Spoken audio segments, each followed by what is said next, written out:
I'm glad that you guys are interactive.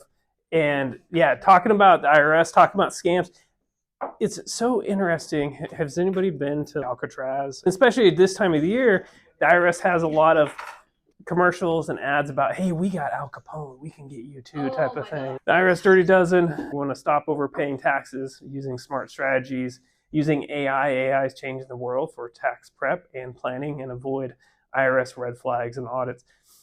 We want to go from tax cash wasters to cash savers because the biggest expense that people have is taxes. Taxes drain your account faster than any other expense. Over a lifetime, taxes are the largest expense.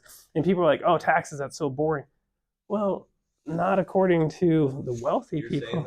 Tax planning now, tax planning in retirement, and tax planning upon death. Because what? State of Oregon, the death tax, state tax is $1 million. It's the lowest in the nation. It's crazy.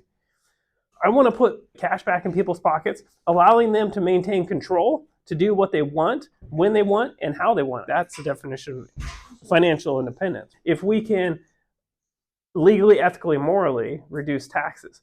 Real estate professionals have unique challenges. Fluctuating income, just interest rates, all that stuff, self-employment tax, multiple streams of income.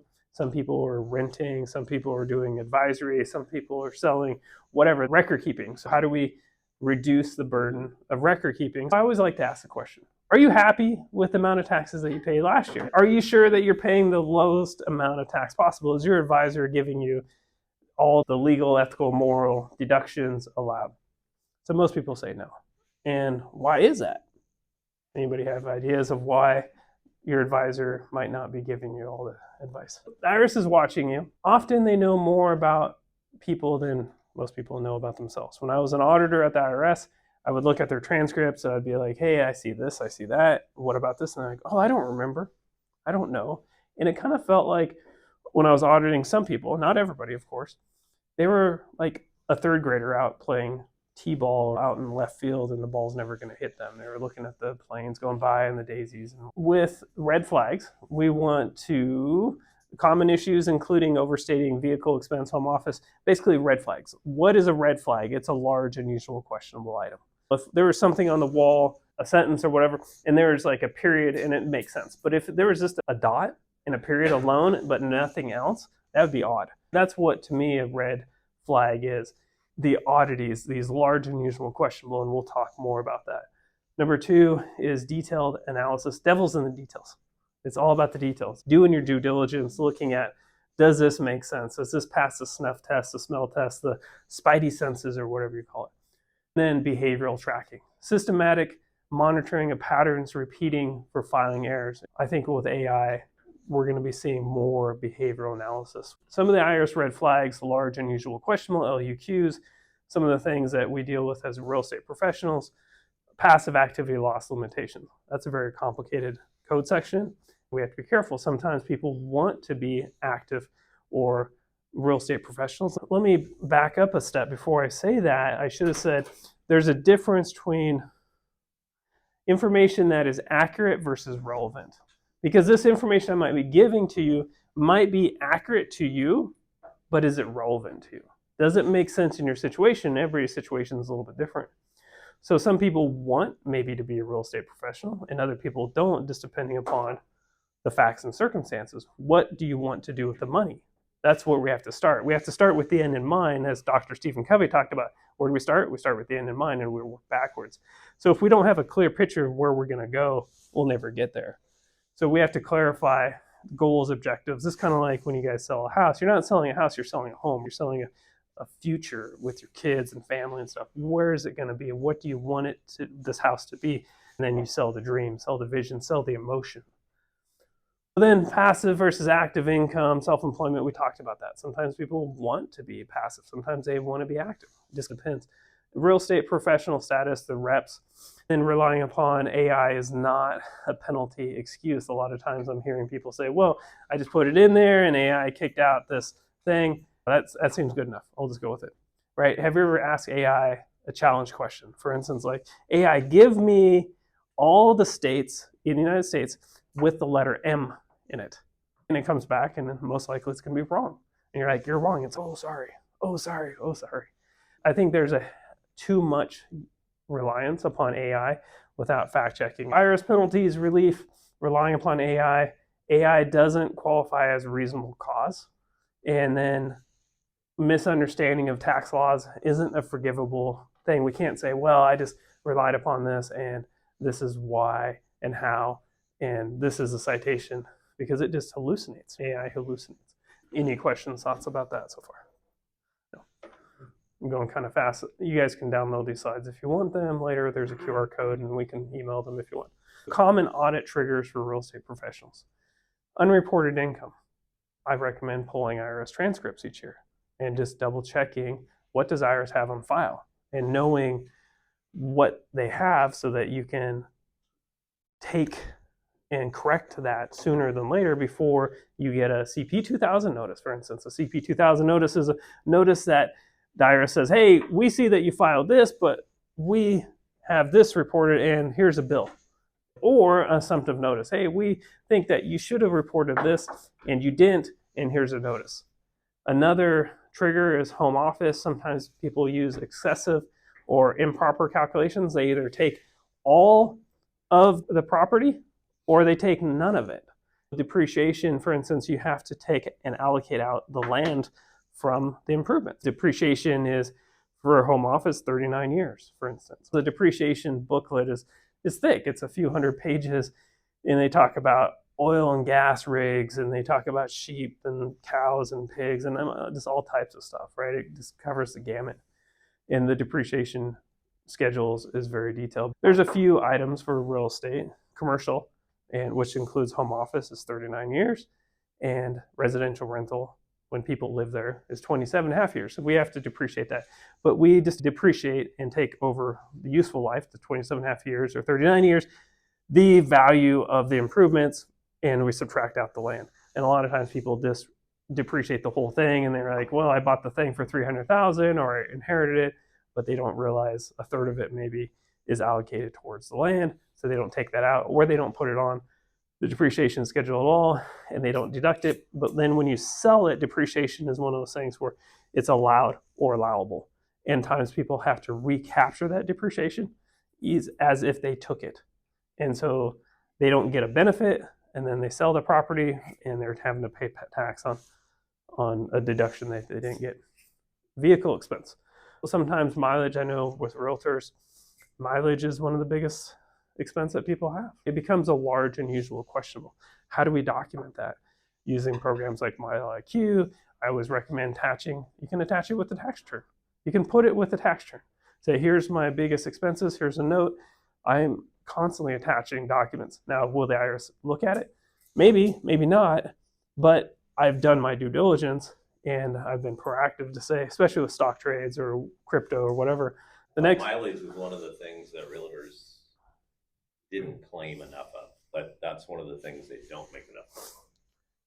It can be, for sure. Or they don't keep good enough records. And that's the thing, it's like I'm estimating. And then in a challenge, in a due diligence, and my definition of due diligence is any type of claim. If it's a lawsuit, if it's a death, disability, divorce, IRS, whatever, if somebody's questioning and challenge, do you have the documentation? So it's either too much or not enough. And often when I would audit somebody and I'd be asking for a log, either they didn't have it or it was just unrealistic because there was no substantiation. There's no documentation to prove that they actually did that. It's like, well, your calendar says this, but your log says this, and there wasn't any tying things together. How does the IRS select you for an audit? Is it random? That's a great question because there's a NICS code, a NIC code on the tax return that says, what's your profession? And so there's commercial, residential, there's all types of different realtors. And especially if somebody says 9999, which is like other, they're like, what is that? If you put realtor, yeah, there's a variance and the IRS system knows, hey, there's gonna be a little bit more because of that classification. So they're looking at per year, per tax return. And they're not in the initial phase to get audited at this point. I don't believe that they're looking at prior years because they just want to go in and see if they should expand or contract the scope. If they do this first year and they're like, wow, okay, there's some adjustments here and these are okay, then let's open up the previous years and just audit that one particular issue. That's easy money. Let's get in and get out type of thing. They want to make it easy. They have a lot of constraints on the amount of time. Obviously, there's a lot of debate now that IRS is just getting chopped. There's going to be more audits on the easier. And that's how it's always been. It's always easier to go after the small, easy types of returns. There are certain types of businesses, cash businesses, laundromats, or whatever. I mean, laundromats are changing with cards and stuff like that, but a lot of cash businesses get more audited because there is more room for putting money in your pocket. Sometimes there's preparer projects. Sometimes there's projects that they're developing statistics. They'll look at, we'll take 2,000 returns based upon these demographics. We'll use better statistics because when we file, I'm going to go back, when we file our tax return, it goes to the computer in the sky, IRS assigns a weight to it. What is the probability of us being able to get money from this tax return? High or low, basically. That's what that diff score, and there's all these different scores, and that type of information is very, I don't know if it's classified, but it's secretive. Some people were saying it's similar to getting the nuclear submarine codes. The think tanks in Washington, D.C. have all that, and they're constantly updating that so that they can get as much money into the Treasury and bring people into compliance. Because part of the IRS's mission is for compliance. Let's bring people who were out of compliance into compliance and then get them on the right track. It really depends. What I'm advocating is the large, unusual, questionable. The UI diff score is too hard to understand because it's under such lock and key, way too many lock and keys. But when we start looking at the basics of what is a large, unusual, questionable, then we can reduce our audit risk because we just say, hey, it's like that bloop on the wall. It's like that red dot. That just doesn't make sense. We want to try to make sense of it and explain it that it's a layperson, a 10-year-old could be like, oh, why is this way? And if there's large, unusual, questionable. The problem is when you look at a tax return, it looks pretty black and white, but there's a lot of gray in there. And that's where applying documentation, recording expenses a certain way. And we want to make sure that the tax tail is being wagged by the dog. And the dog, what I refer to that is, we're using books and records for managerial purposes. We want to create decision making from books and records. We want to say, how can I do better? How can I make more and save more by using my books and records and using statistics, using analysis? So if we're preparing our books and records for decision making, then we're going to the tail to prepare the tax returns. And often people are like, I'm just preparing tax returns or preparing books and records for the tax return. Well, I feel like that's a little backwards. That's the tail wagging the dog. When I think about a tax return, I think about baking a cake. So there's three parts. You got the raw ingredients, and then you take and you mix them together. So phase 2 would be mixing them together, and then the phase 3 would be the finished product. Often we have phase 1 and phase 3. But what happens in phase 2 is the most important part, mixing things together. Because if it's not mixed together, if the timing's not right, of like you might need to have the dough rise because of a certain amount of time, yeast or whatever, right? So what happens is we have the bookkeeping, we do that, we separate things out. It's not large, unusual, questionable. The accountant says, boop, boop, boop, boop, boop, and puts it together and puts its tax return, and we don't know what happened. And then the IRS says, well, that's a large, unusual, questionable. Math, they want you to show your work kind of deal. Right, and the accountant is just not showing the work often. If you're doing it yourself or have somebody else like show the work, give me that data. It's kind of like 7th grade math.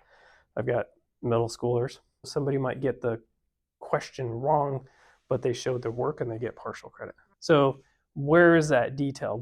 How do we break that stuff down? If we're looking at the tax return, because the accountant, whoever's doing the returns, is trying to put it together because tax season's crazy, they're not thinking about it, and they create their large, unusual, questionable. Because you have good books and records from the bookkeeper, you're doing it yourself. We still want to be careful and reduce our large, unusual, so we don't get flagged, so we don't have to mess with the IRS.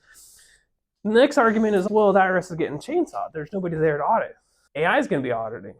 They're cutting people. If AI is going through behavioral analysis and looking at these bloops, then they're saying, well, submit the documentation, prove it.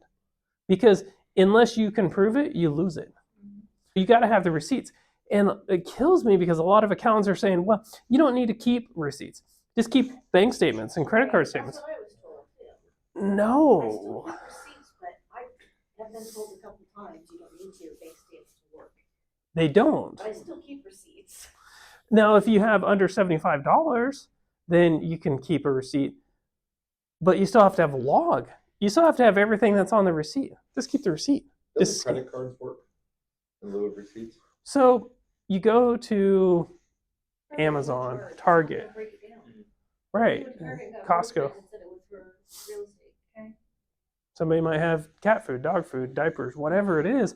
There's no. Now, again, if I'm paying my Verizon or Xfinity or whatever, That makes sense. I mean, what can you buy there? Yeah, that makes sense. Because then, yeah, if it's not broken down, there might be things on the receipt. What if you it's can't write off. what if it's a dedicated card? Amazon, Costco, Target, Fred Meyer, whatever. We don't. Why can't you just tell us what we want to hear? Is there more or less I love audits the optimistic world you live in. when you have an accountant? I think less, and the reason being is there is a level of due diligence. Now, I did prepare penalties on the Big Four.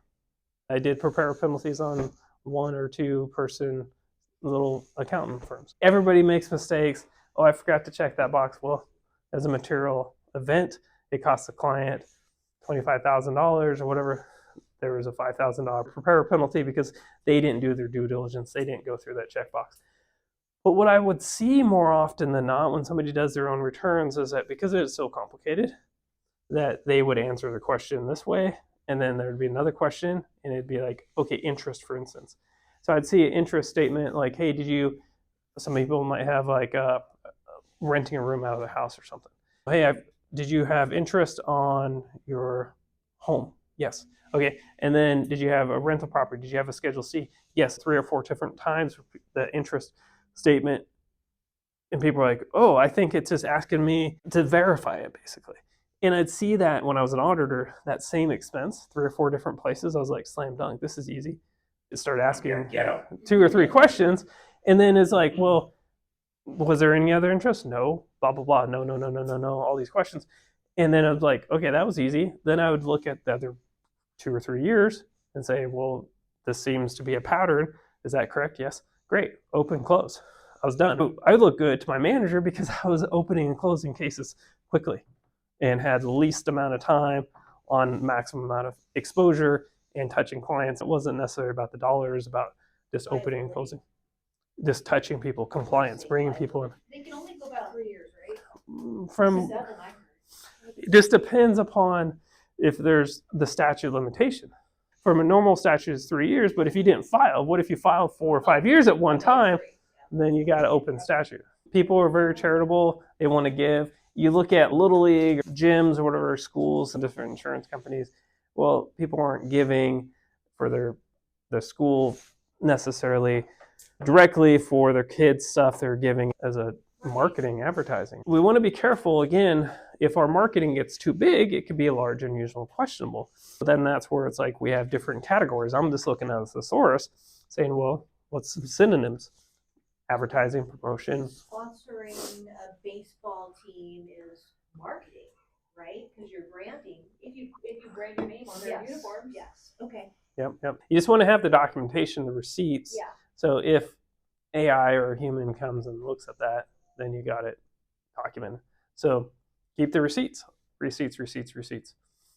Maintain accurate records. We're talking about that. Detailed records for all income and expenses.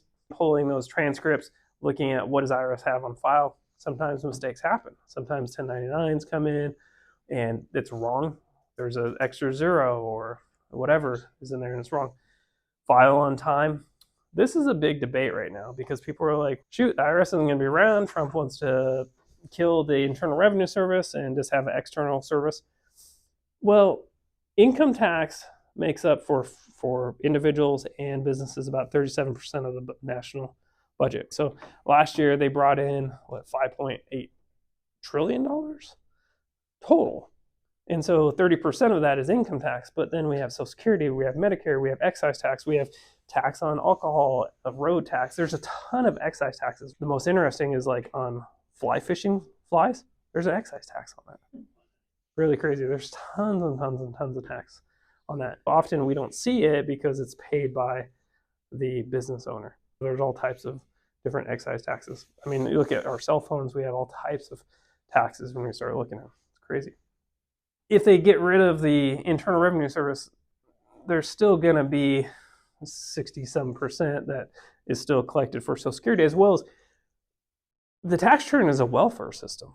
There's a lot of welfare that goes out through the tax system, so I don't know how they're going to get that money in people's pockets throughout without having income tax. So it's a big debate.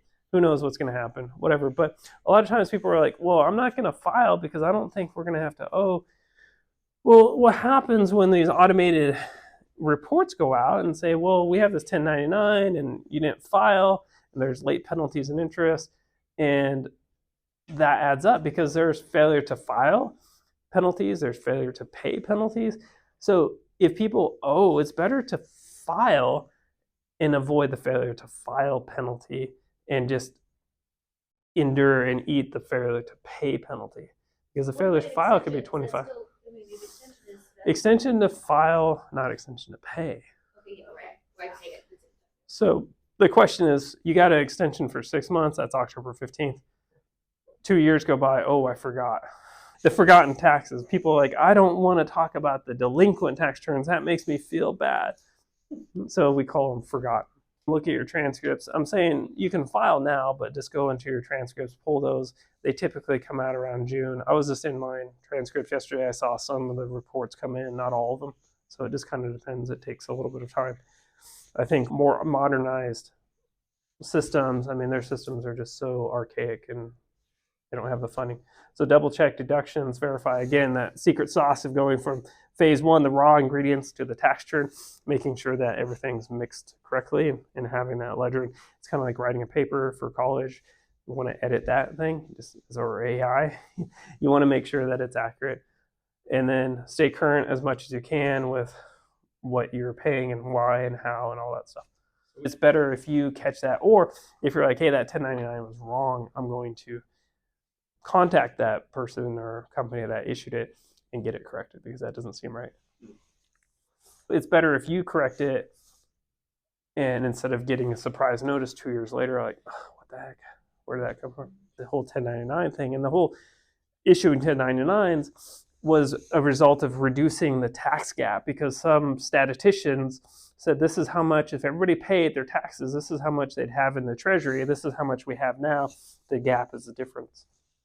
And so what are things that are required? 1099s, W-2s, those type backup withholdings, those types of things. I think there's a lot of people that have forgotten their taxes, that they're delinquent, whatever. Why haven't they get caught? Well, I think they're just playing a roulette game.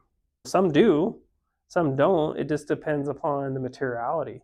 Because IRS doesn't want to audit. If somebody's making $40,000 and they got 3 kids, they're probably not going to owe anything. They're going to probably get a bunch of EIC. They're going to probably, the government's going to owe them money. The government will never say, well, I think that you overpaid your taxes and we're going to like redo this for you and give you some extra.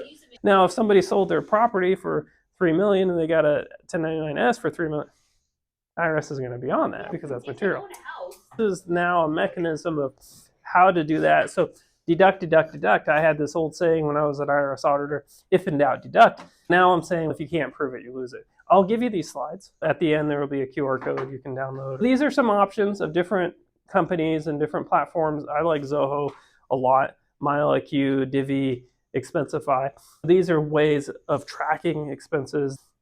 It talks about some pricing and some options and of using AI, and there's more tools coming out. AI is supposed to help, again, read receipts, scan stuff in on with your phone, and just click it and then put it hopefully in the right category.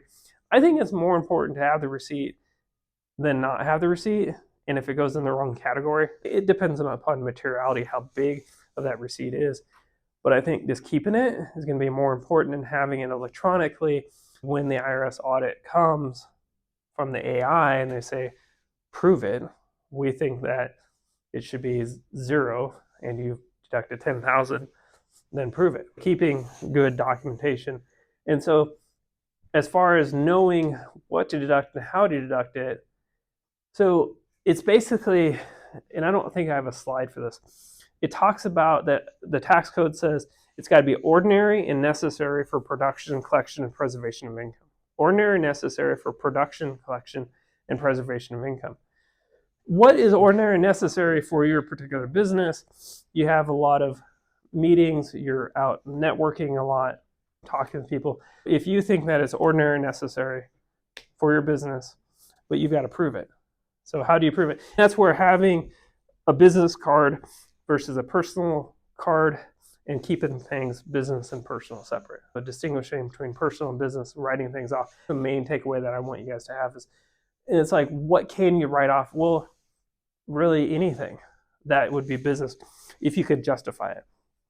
If you put it on your business card, go to Costco, you got personal and business card, just have 2 transactions. Okay, this is all the business stuff, that was the personal stuff. Well, you have a home office, so you need toilet paper, you need paper towels, you need hand sanitizer, you need all that stuff. Well, it seems reasonable, within reason. Yeah, your home office is 10%, and you could either take a bifurcation of that bill, or you could just run a separate transaction. That's where saving time, receipts, categorizing, reducing red flags. The dirty dozen, IRS dirty dozen, the scams. Social media is a real big thing. Don't take advice from social media influencers. There's so much so much bad stuff out there. Fraudulent emails, IRS doesn't email. They don't call you and demand that you got to pay your tax on a gift card or some other thing. They don't call you. They don't send phishing emails. They don't social media fraud. Fake charities. There's a lot of fake charities. Stuff, tax relief scams. Oh, pennies on the dollar. Yeah, pennies on the dollar is when you're desolate, when you can't pay, when there's no ability for in the next 10 years that you could pay that debt. Most people don't have that. Some people do. Some people are 80 some years old and they're disabled or whatever. It makes sense, but there's a lot of work that goes involved. Fake 1099s, we see that a lot. I see that. Malware scams, text messages, those types of things. Just be aware. Fake job offers, fraudulent tax return preparation schemes, offshore accounts. It doesn't pass the smell test.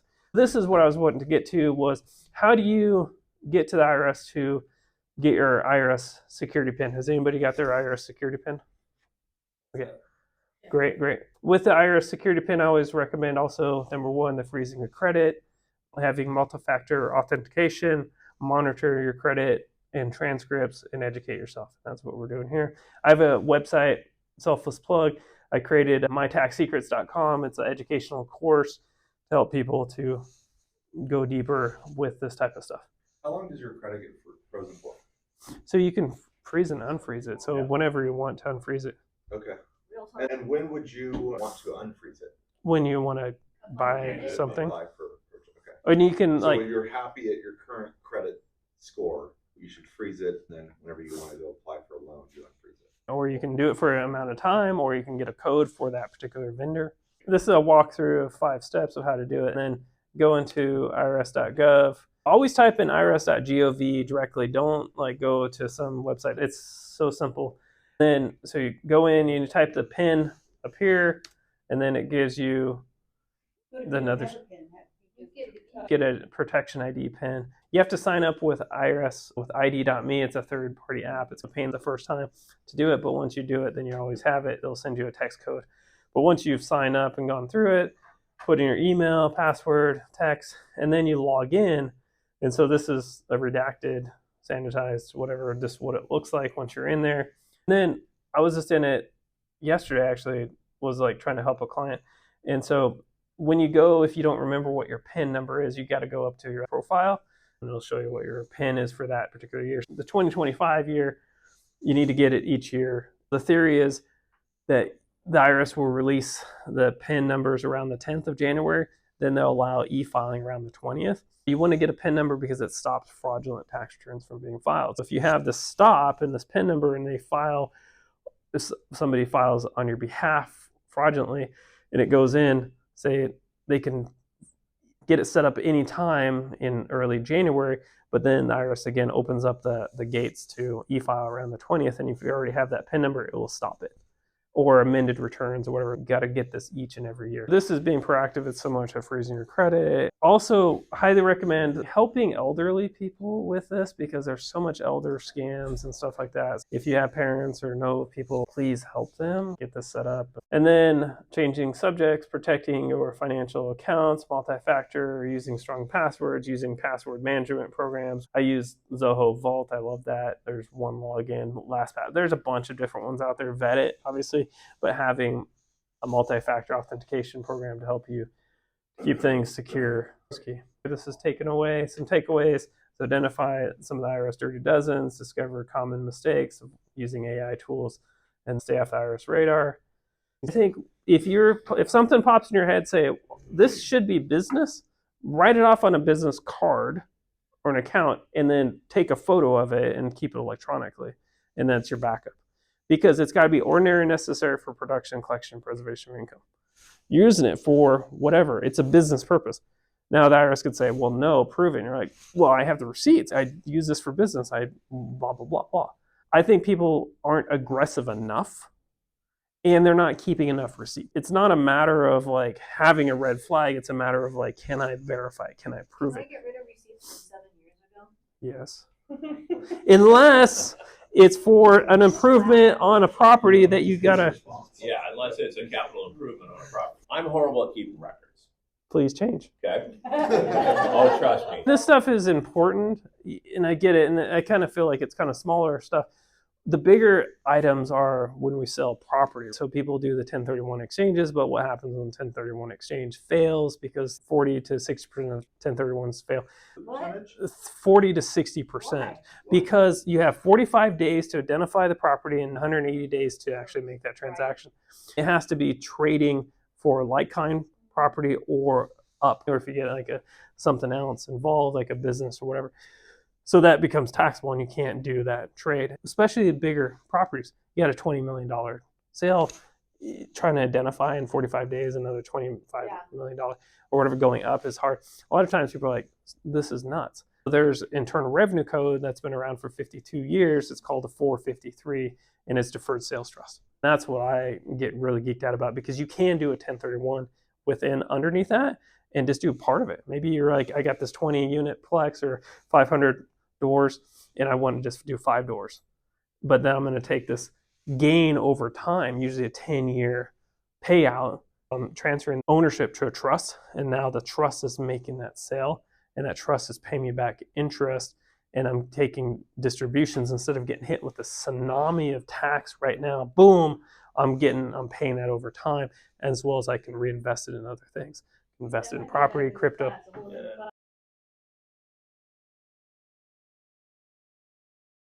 What's your thoughts on cost segregation studies? I love them when it makes sense. Okay. And when does it make sense in your opinion? When you want to hold the property for a while, because there's a cost. If somebody's paying 10 grand or something, you're accelerating the depreciation, you're getting that write-off. Now, can you actually use that? Well, why wouldn't I be able to use it? Because maybe there's passive activity loss limitations you can phase out. Maybe you're not a real estate professional. Maybe you don't want to be. I don't know. I mean, there's a lot of reasons why you won't want to use that. Again, you're taking this, you're paying this, you're going to get it anyways. I highly recommend it because it's money in your pocket. If you can get your tax bracket down to really low and you can do Roth conversions and convert traditional over to Roth, because that's a real big thing, and take that, and especially we're doing like equipment leasing. For instance, somebody buys an equipment like big John Deere tractor or whatever, and they get a $300,000 write-off or $80,000 deduction, and that brings them down. Well, let's roll over that money from a traditional to the Roth. There's a lot of benefits. So similar to this cost seg. Good class. Thank you. I appreciate you guys. Thank you. Thank you. Thanks for getting me out of the office during tax season. Thank you.